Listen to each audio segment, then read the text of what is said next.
Hi, and welcome to Mindshifters Radio with the Forgiveness Doctor, Dr. Michael Ryce. I'm your co-host, Jeanie Ryce. We also have Dr. Tim Hayes and Dale Hoffman, along with Michael Ryce. Today is Friday, Aramaic Friday, June the 27th, 2014.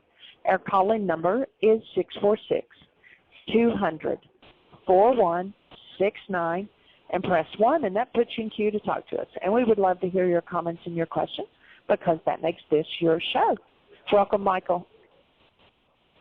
Hey, dear heart. Nice to hear your voice. You sound like you're rocking along. And by the way, you're loud and clear. And it's a little bit noisy here. Well, actually, you're coming through loud and clear. There's no noise in the background, so. Fabulous. Well, we're just delighted. We're honored that everybody's here to share with us.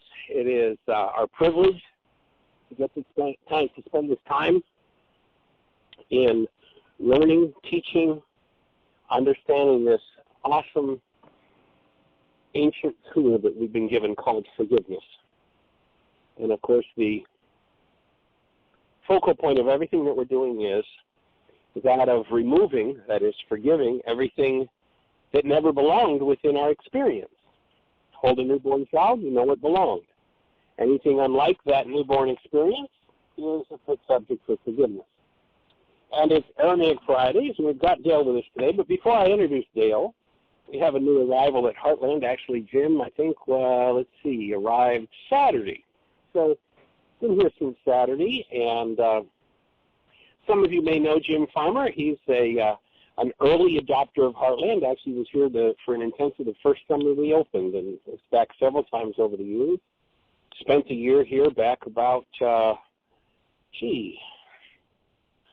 10, 12 years ago, and is back again. So, Jim, welcome. Well, thank you, Michael. Can you hear me? Loud and clear. Okay. Yes, it was the year I spent here was 1997 and 98, half of each. And I'm so excited to be back. Of course, the work has been wonderful for me. It's changed my whole view of how I see the world. And I recently it wasn't the reason I came out here, but it's a side benefit.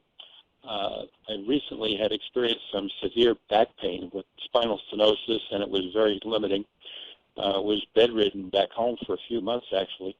In fact, I missed my oldest grandson's wedding, which was really not a good thing.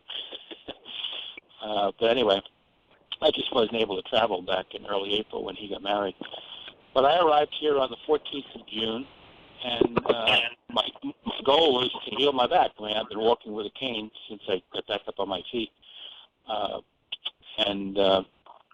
I've been doing a lot of worksheets, and Michael shared with me that, Michael, that the source of back pain is very often uncontrolled rage. I thought, rage. Yeah, that could be me. So I started doing worksheets on back pain and getting back into the emotion that I felt when I stuffed the back pain, which was something that I learned years ago that really helpful in doing a worksheet as opposed to it just being a mental exercise.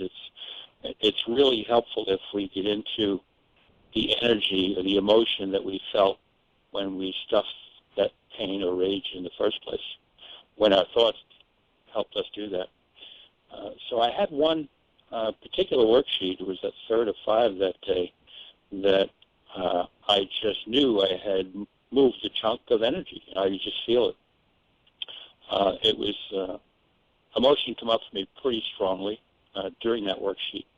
And when I completed it, I just felt that I had removed a chunk of negative energy.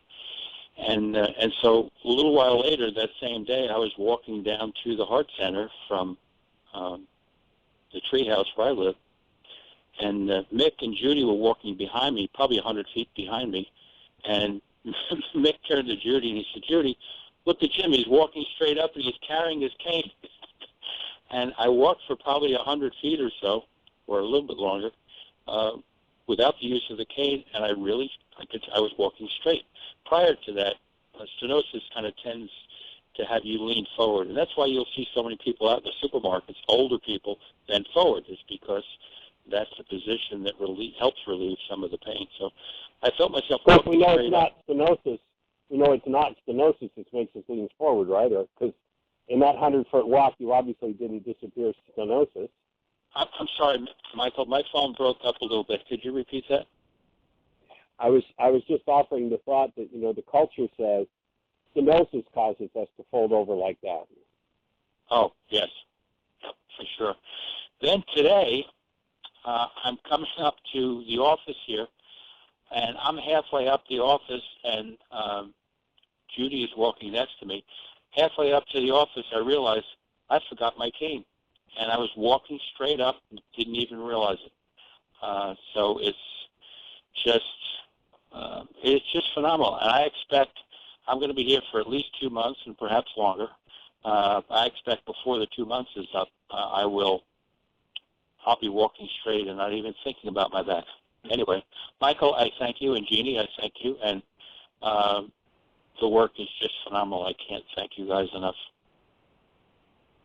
Jim, maybe you'd share as you were walking up, as you shared with me this morning, as you were walking up the hill, got halfway here and had no back pain and no realization that you didn't have your cane, because this just really opens the space for us to realize what goes on, that once you realized you weren't walking with your cane, what did you share with me happened? Oh yeah, I left an important part out.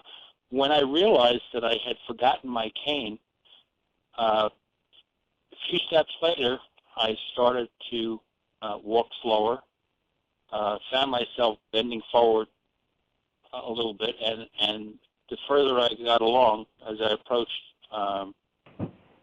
the office, the pain got worse, and I bent forward more. And so I asked myself the question about an hour later. It occurred to me, I said, gee, I wonder what would have happened if I had not remembered that I had forgotten my cane.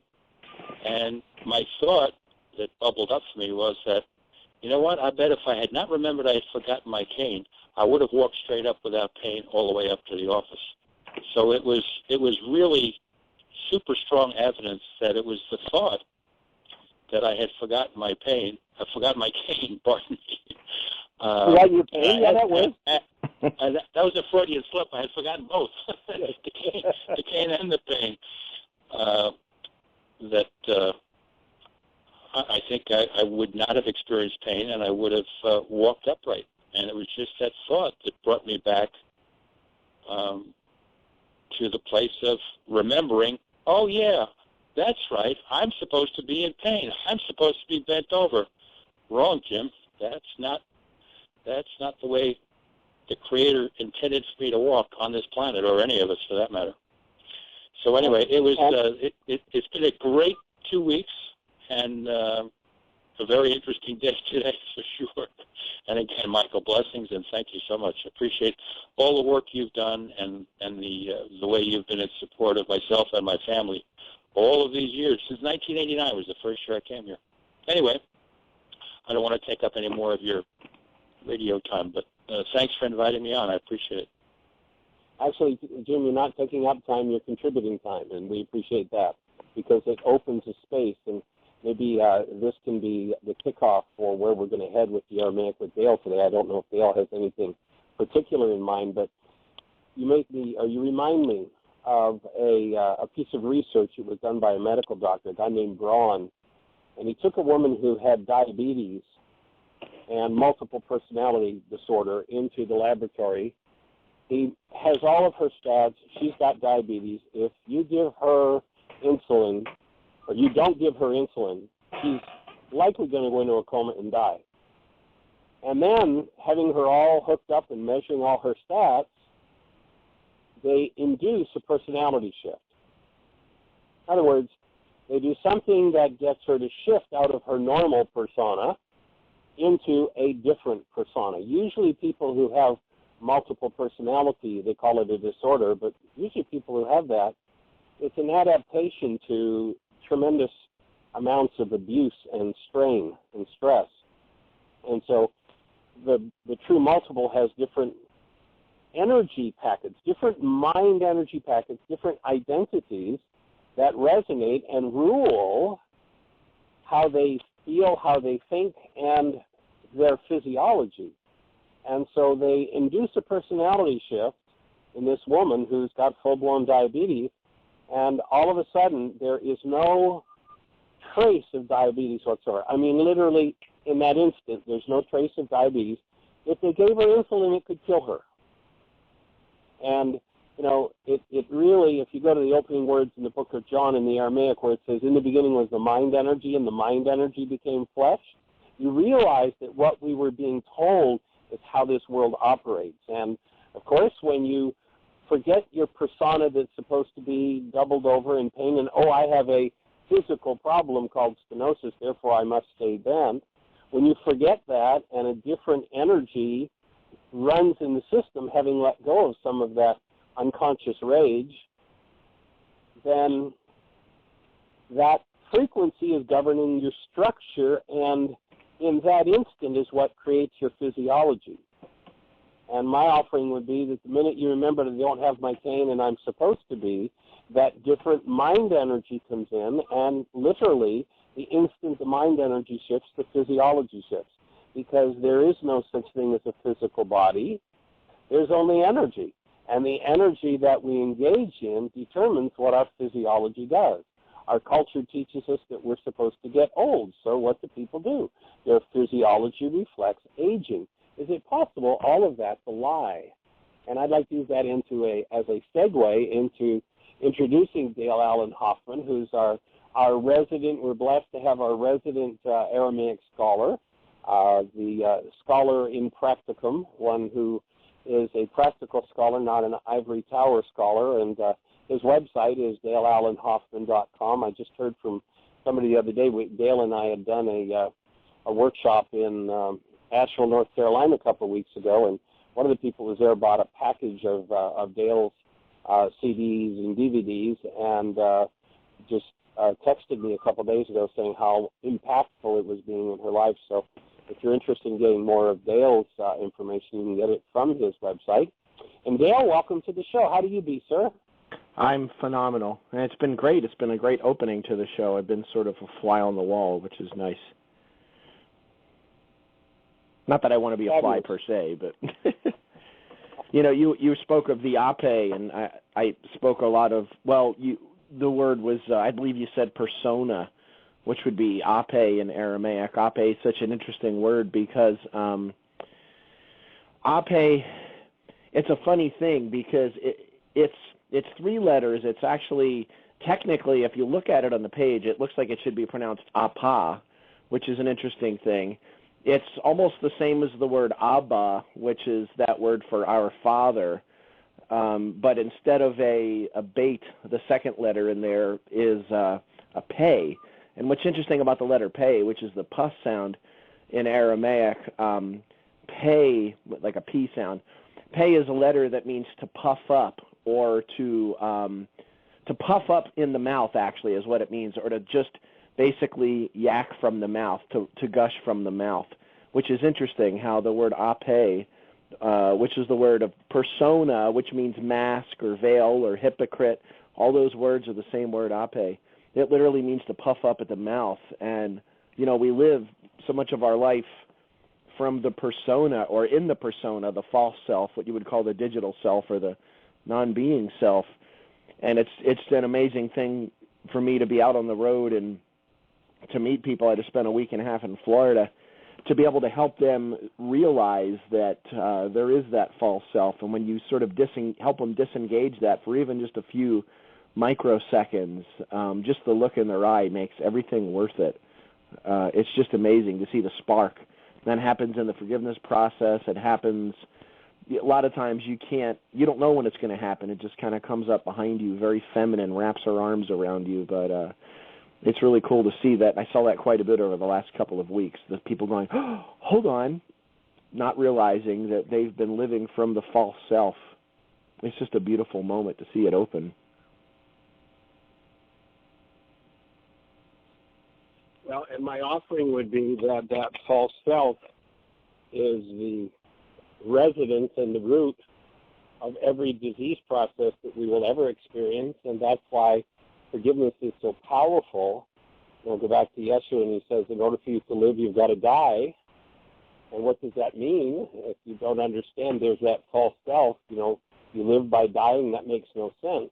But when that puffed up self that comes out of the mouth is forgiven, when we forgive that content that makes up that puffed up self, then what's left is what the Creator created, and it is awesome perfection. And of course, the only task we have is that of removing everything from 1,000 generations that never belonged in this false self, in this puffed up self, in order to function as the truth of who we are, the awesome active presence of love. So that's an awesome explanation that just fleshes out everything that Jim was just saying. That's awesome.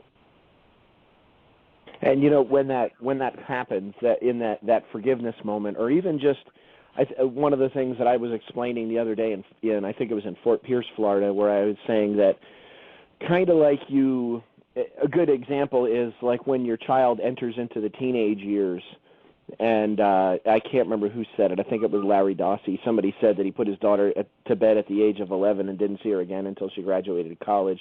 It's like this interesting thing, and we look at them and think, oh, look at what they are going through. Look at them. They're having all these problems, them, pointing at the child. When I was speaking the other day about how, we were having a lot of difficulties with our daughter Lucinda, who's now 15. A couple of years ago, everything was happening, hormones raging, all different kinds of social things going on.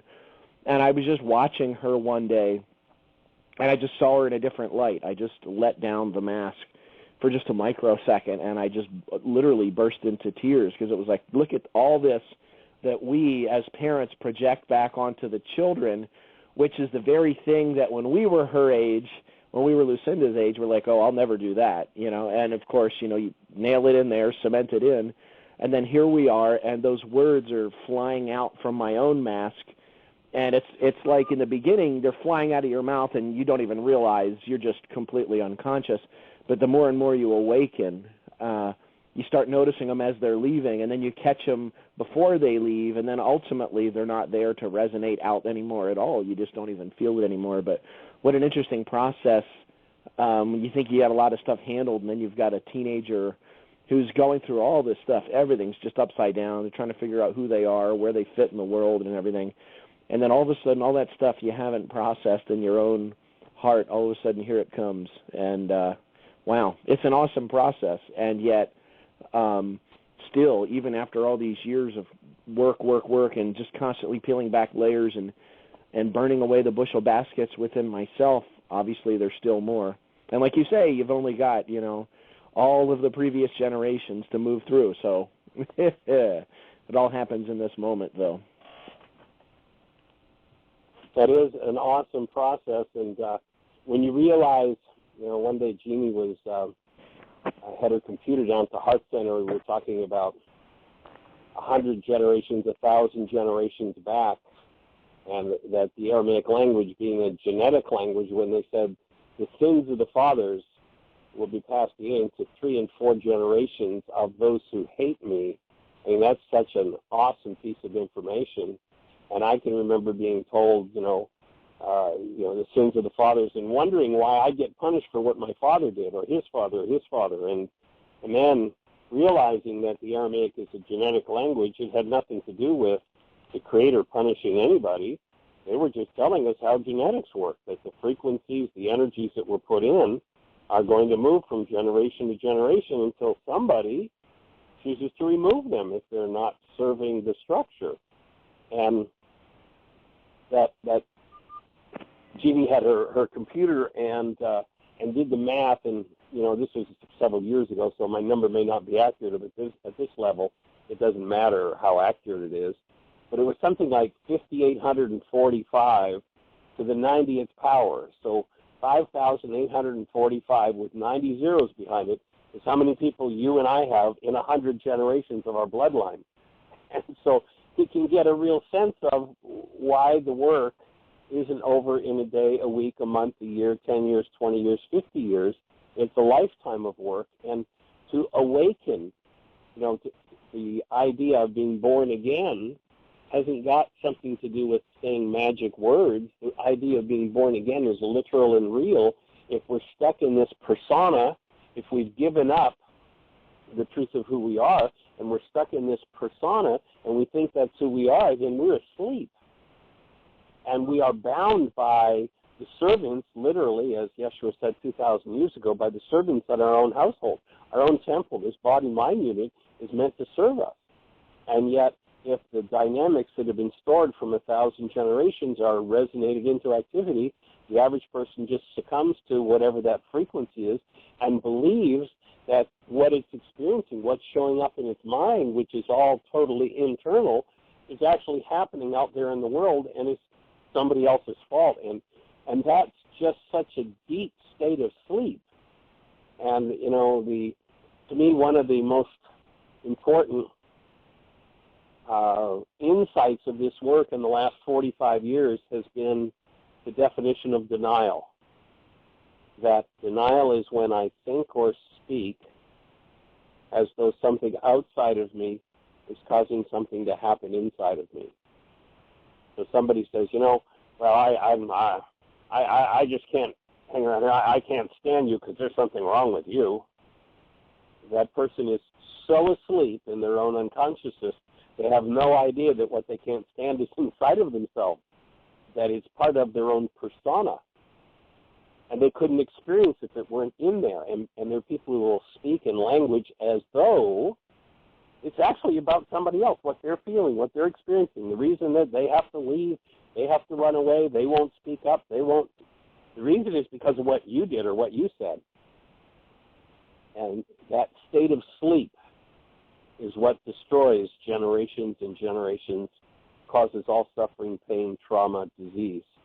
And when we wake up, when we're quite literally born again, awakening to the truth of who we are and that we are not this persona. And that's the second half of that quote, the sins of the fathers, and sin being an archery term, being off the mark, the energies that are off the mark from all the generations will be passed on to succeeding generations. And then such a powerful, and I'd love to hear you address this, Dale, a powerful phrase when we understand what it means. The Creator saying this and saying, yea, of those who hate me.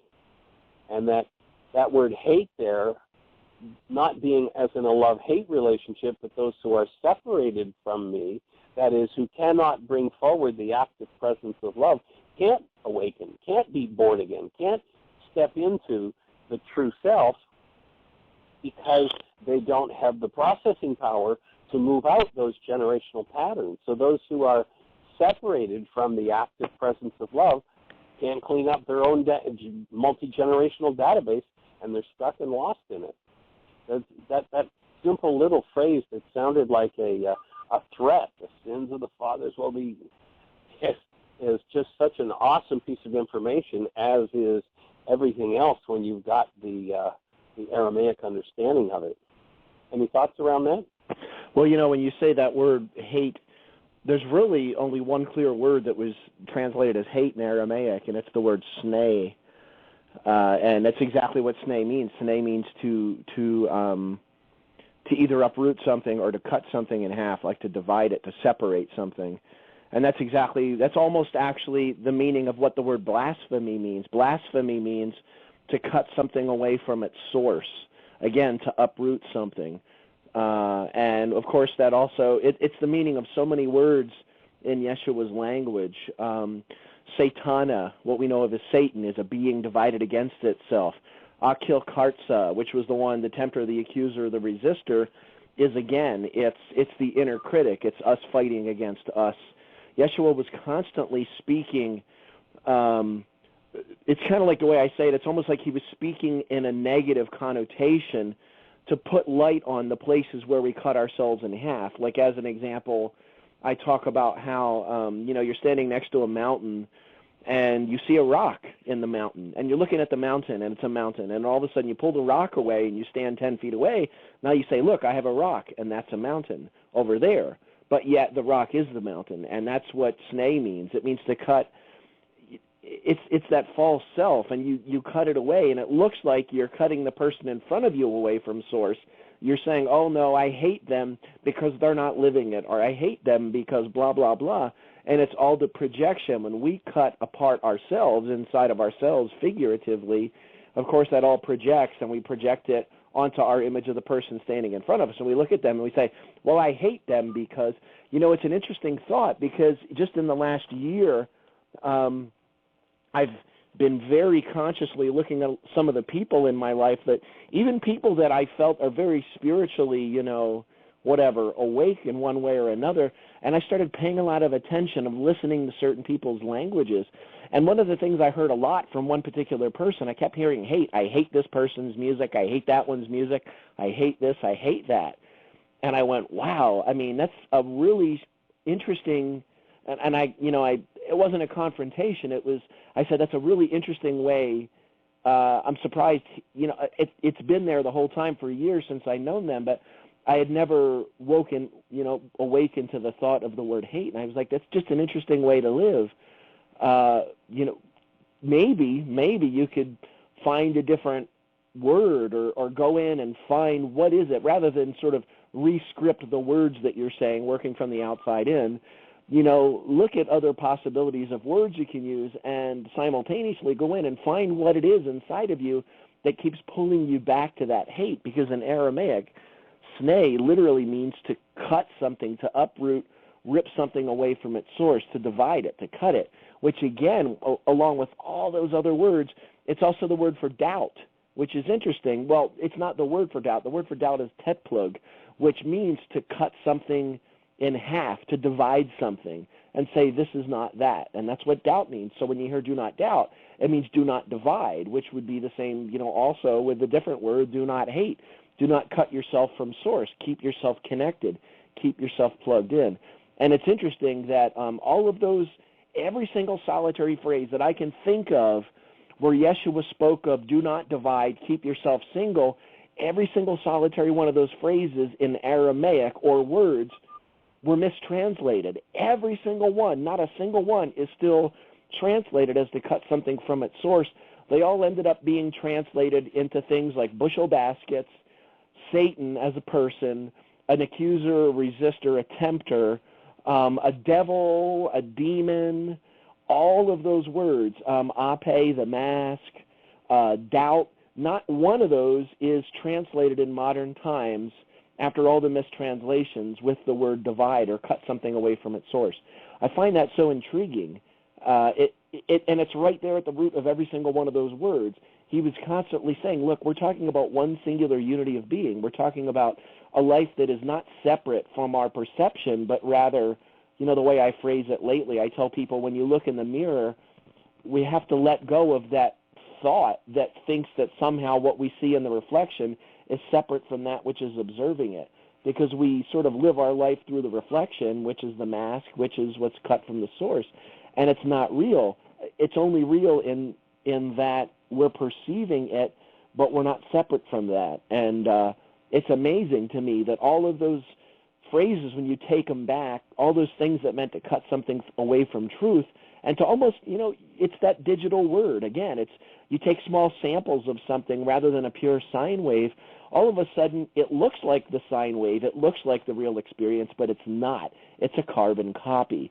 And all of those words that had those meanings were mistranslated. Maybe just they didn't understand. I don't know that in those cases all of it was intentional, but it's amazing that I don't know that we really could have comprehended a lot of what he said until psychology progressed to a certain point, and even quantum theory progressed to a certain point, because for the longest time it was just locked in this theology for well over 1,500 years, and we're just now being able to dig into the nuance of a lot of what Yeshua was saying, and even his own disciples in a lot of cases didn't have a clue what he was saying. So who knows? But it's just intriguing to me how I notice those ways that I, as an example, have an experience in my life, and it doesn't feel good. So what I do is what we sort of are programmed to do, especially here in the West. We look at the experience, and it's like, oh, well, I don't like this experience. And then, of course, what becomes obvious to you is that you don't like what you're seeing in your life, and then what begins reflecting back is things that you don't like, and then you begin that vicious cycle. And I even catch myself today, after all these years of doing the forgiveness process, realizing there's still another layer, there's another layer, there's another layer, there's another layer. And the thing that's beautiful about it is that recognizing that is that I'm coming from a place of empowerment. Rather than that false helplessness that I felt for so many years, I don't look at it and go, oh, my God, one more layer. I don't feel it at all. I go, wow, this is an opportunity for me to wake up even more so and to remove even one more bushel basket. And that's a place of empowerment for me. It's interesting when people mention, in a lot of cases, they're like, oh, my God, so you're saying we just have to keep doing forgiveness over and over and over again? Oh, my God, it sounds so exhausting. I'm like, yes, and your life is working so well now, isn't it? Oh, it's beautiful.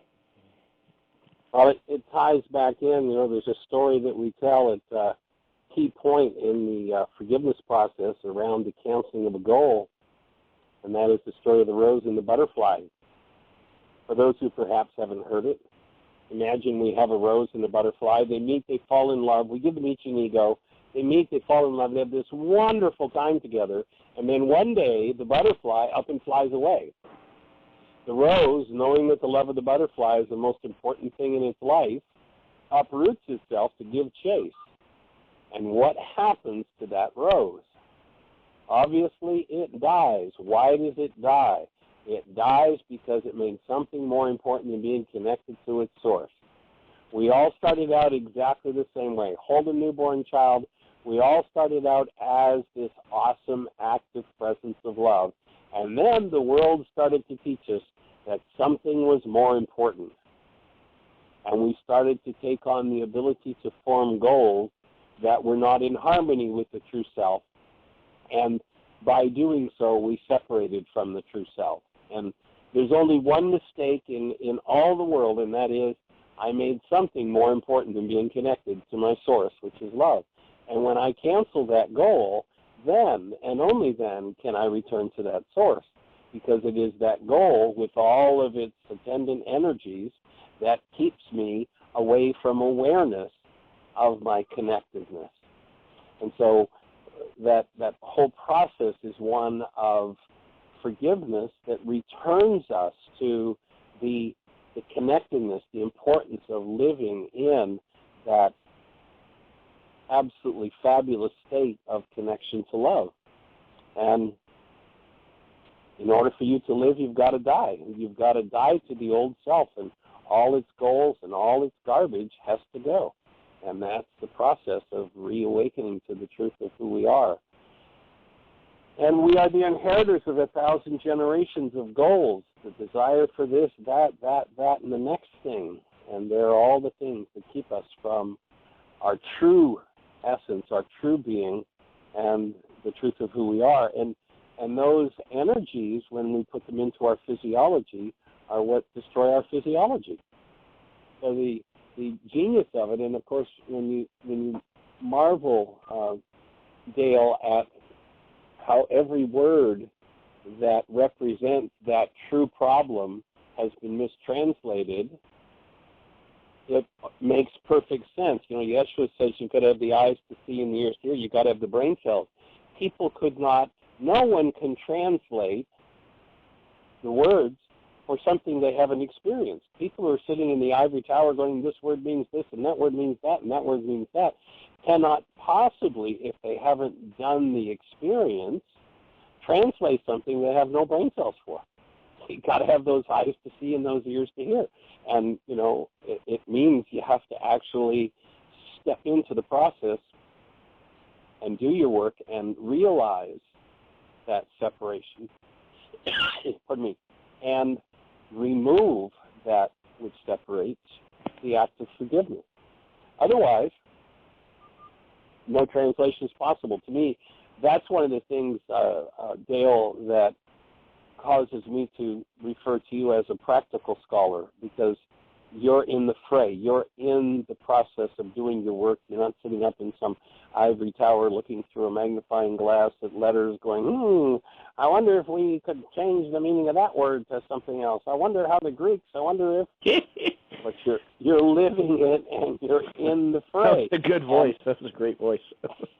And you have to go through the fray to have the brain cells to know what it's about.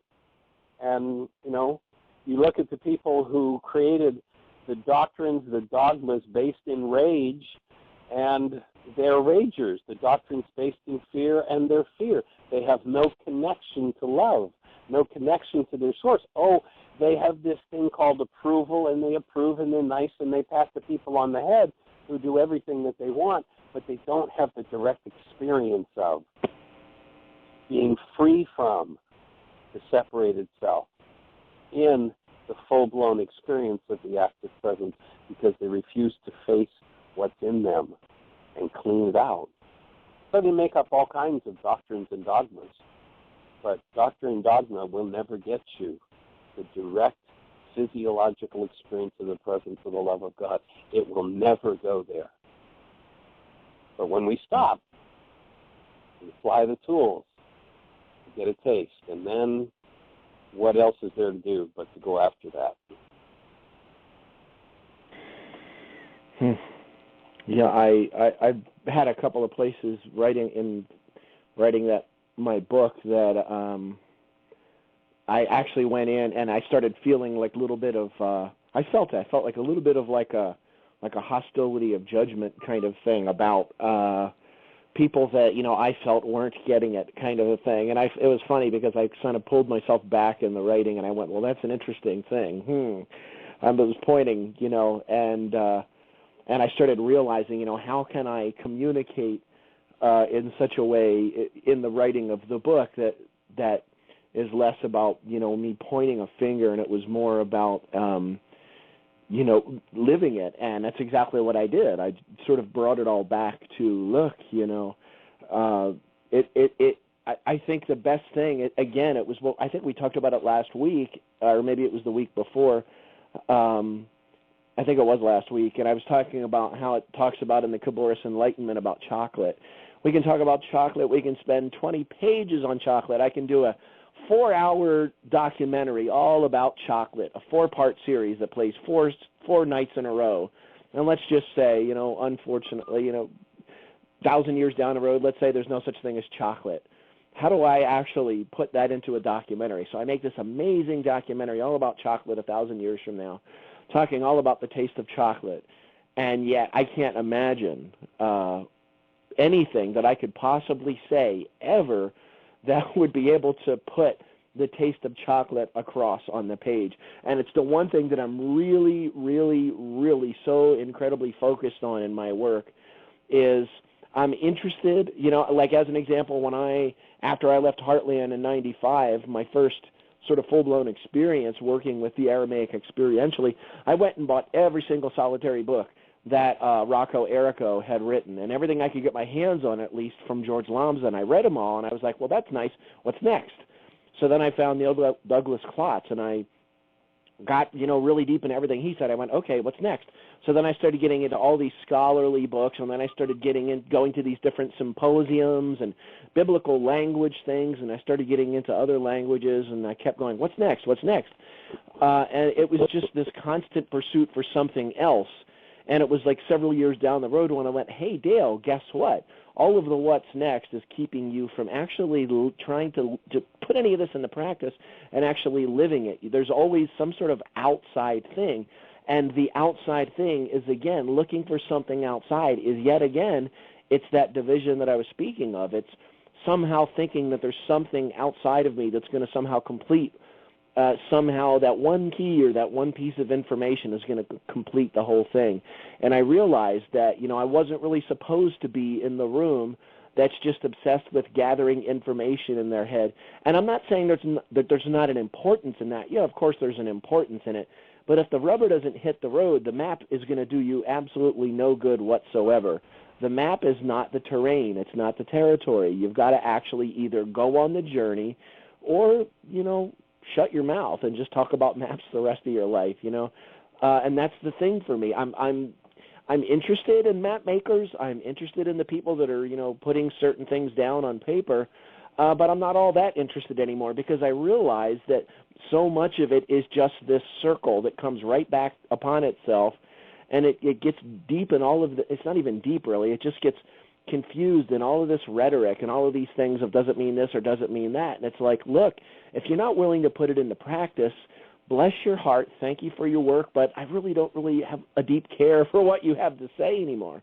It's really time. The young kids are coming up to me going, look, man, we don't want the games anymore. Just hit us, hit us with it directly. Tell us exactly what's on the page. Tell us what we do know, what we don't know, and how do we actually put it into practice, and that's it. They don't care about the theology. They don't care about all of the ideologies. They literally do not care. They'll literally put their hand up sometimes and say, don't care, don't want to hear about it, which is funny because I don't talk about it much either.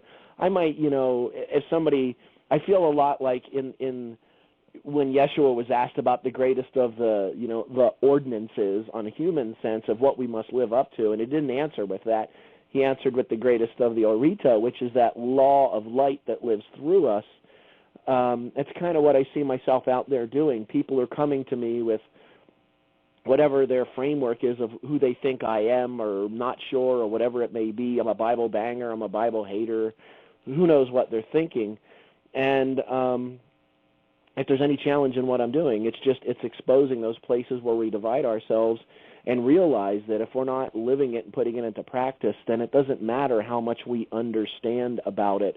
You can go and memorize A Course in Miracles from front to back. You can memorize the Bible from front to back. And memorizing information has absolutely nothing to do with actualization and realization in your heart. And that's why I constantly say it. I probably say it in every show, and I'll say it again. I'm just so thrilled to be on the team of what comes out of Heartland and, starting with why again. And it's the one thing in my book. In the back, there's a recommended resources. Hopefully it'll end up there after publishers get a hold of it. The number one thing right on that list is, why is this happening to me again, the book and the DVD. It's like, you got to get it, you got to get it. Because if you don't understand that base of forgiveness and how the system works, you really don't understand anything, because the information, that mask will never take the place of the true direct experience, ever.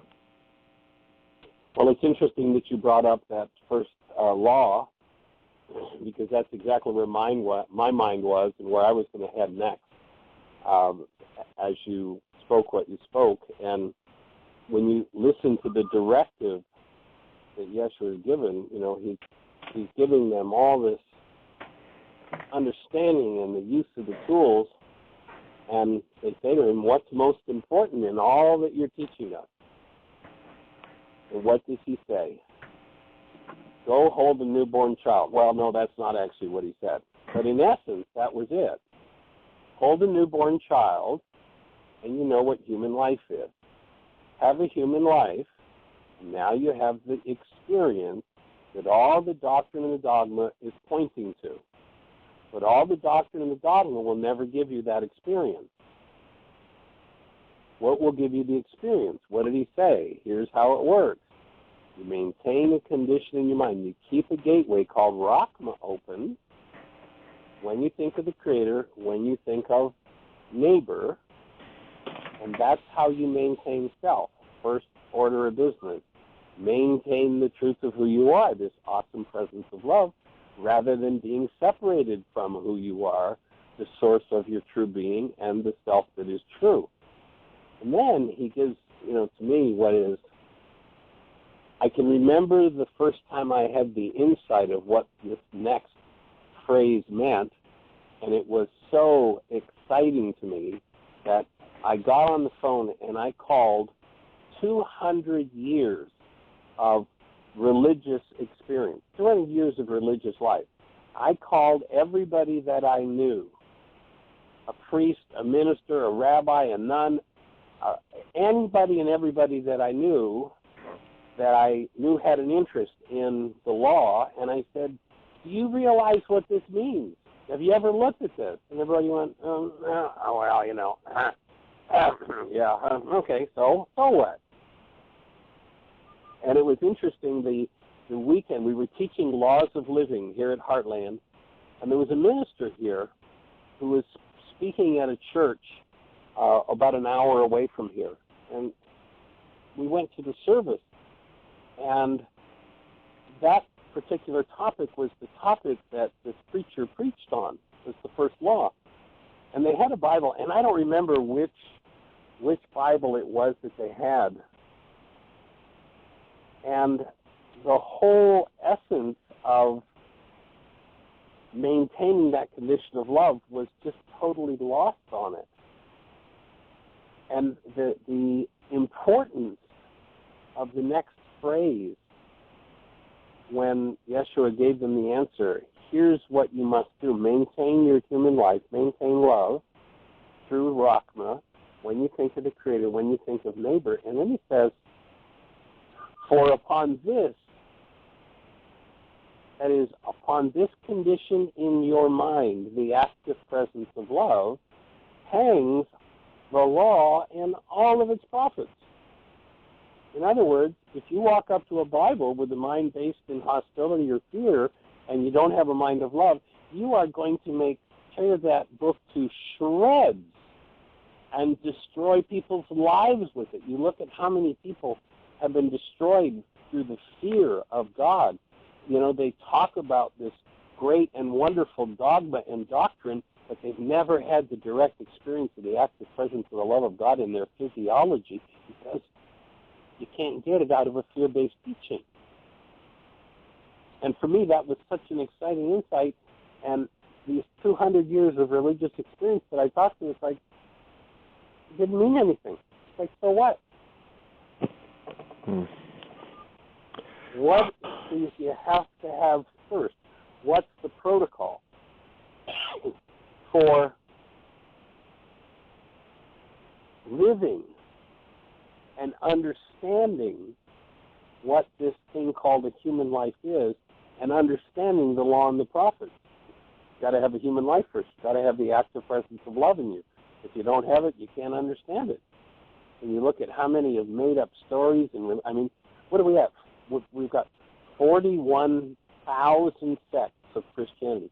41,000 people who, a great many of them, if you look around at what much of the world is doing with so-called Christianity, in their hostility and fear, reading the book and going, here's what it means, no, we've got it, no, it's this, it's this, it's this.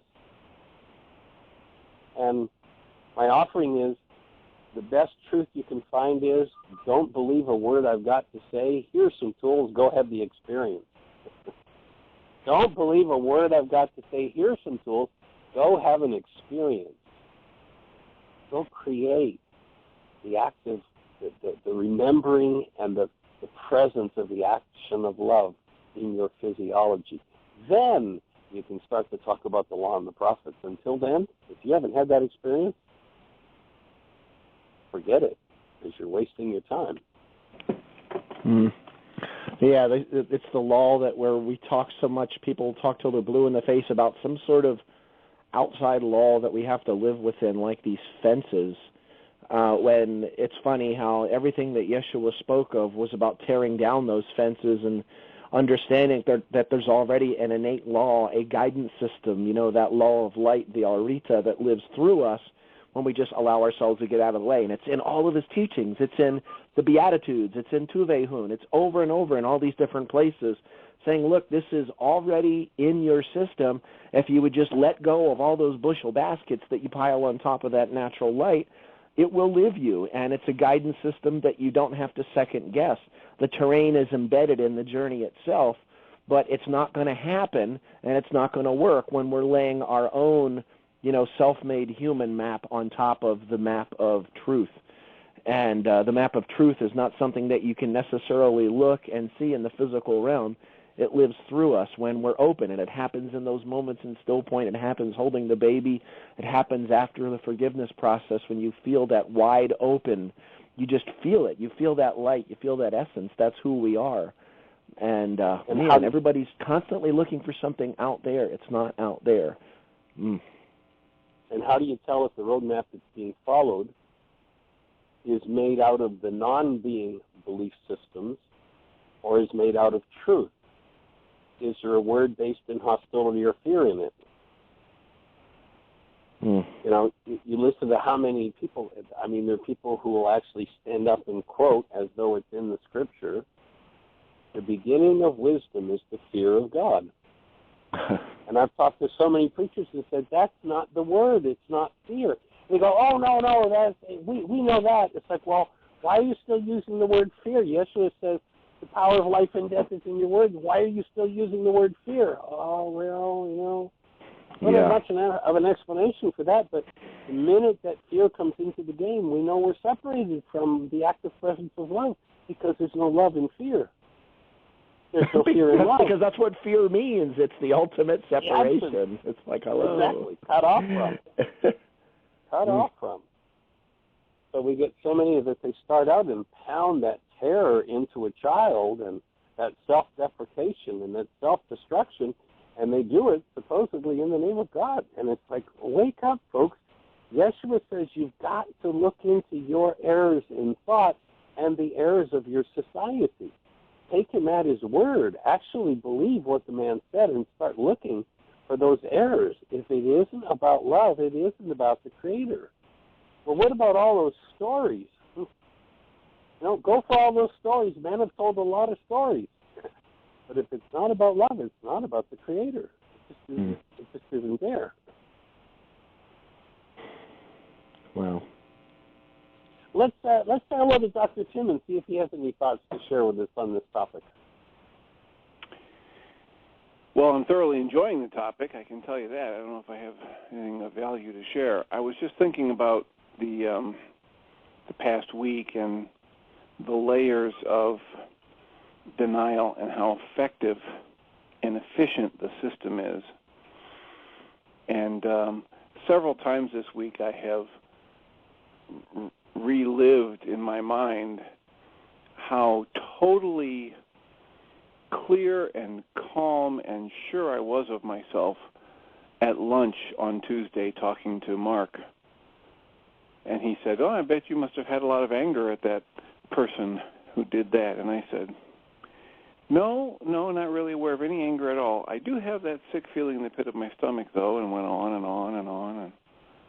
And later that night when I did a worksheet process, I had the vivid memory of experience pop in of hearing my mother many times over the past 55 years tell how she had to try to help my sister whose fingertip had been cut off and at the same time keep her two sons from hurting their other sister because they were so angry at her for what she had done. And I just marvel at the efficiency of the denial and suppression mechanism. It is amazing, isn't it? Even at this late stage of the game. Yeah. Of course, I think that's kind of grandiose for me to say I'm in the late stage of the game, but I think you're doing some pretty awesome work, my friend. Doing some pretty awesome work. But perhaps you could share, just for people in our audience, and Dale probably wasn't on the show a few days ago when you shared that, so maybe you could just kind of briefly run through it again. It was such a powerful story, and people will not be wondering, what's he talking about, the finger and the... Well, I've had a lifelong issue of, even though I've liked action movies and things, if there was any kind of a mutilation in the torture scene or whatever, I would feel physically sick to my stomach and leave the theater or turn the movie off. And I was sitting with a friend on Tuesday, and he said, "Why do you think that is?" And I said, "Really, I have no idea. It's just something that's always been there, and it's part of why I know that with certain patients, it's not good for me to work with them, because if I haven't worked through my issues on that, then I can't help them." And he asked again, he said, "So what do you think the roots of that were?" And I started to say I have no idea and couldn't even get the phrase out, and I had this vivid image in my mind of when I was maybe at the most 5 years old, and my younger sister had the tip of her finger cut off because there was a Dutch door where the top opened separately from the bottom, and there's this very, very fine tolerance in between. And my other younger sister slammed the door on her finger, and it literally had the end of her finger laying on the floor, completely severed from her hand. And I thought, wow, there's a whole bit of denial and suppression. Because he asked me, and I said, it was the second or third time he'd asked me, what do you think is the source of that? And in 55 years, I've never made the connection between seeing my sister's finger get mutilated or cut off from her hand with all of these things in movies that were so upsetting to me.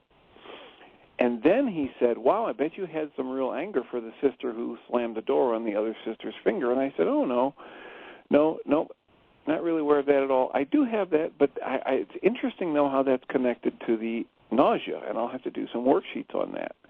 And then, as I reported, later in that night when I did the worksheet on feeling nauseous and like I can't handle this, I'm going to be sick, cancel the goal, asked to be shown the hidden part of my mind, and what I got shown was the memory of my mom describing this to people, saying how angry my brother and I were at my second sister for having done this. Wow. It's a happy ending to the story. My mom put the fingertip on ice and put ice on my sister's finger and called the doctor and had the finger sewed back on, and today she's as whole as can be, and if you look at her, there's just a couple creases in her little fingernail. But what I downloaded from that incident and the way it's been directly influencing my experience in life for the past 55 years is just boggling my mind right now. It just absolutely amazes me. To me, what's even more amazing, Dr. Tim, is 2,000 years ago, an understanding of exactly what you're describing, that unconscious impact affecting perception and behavior. And, you know, what you've been talking about is your perception around mutilation and your behavior, that 2,000 years ago, in the Aramaic, they had that understanding built into the language. And it's just like, it is mind-boggling to recognize they had that depth of understanding. It's just amazing. And Jeanie just texted me and said Magda has her hand up with a question, and we've just got a couple of minutes, so let's see if we can get Magda's question in.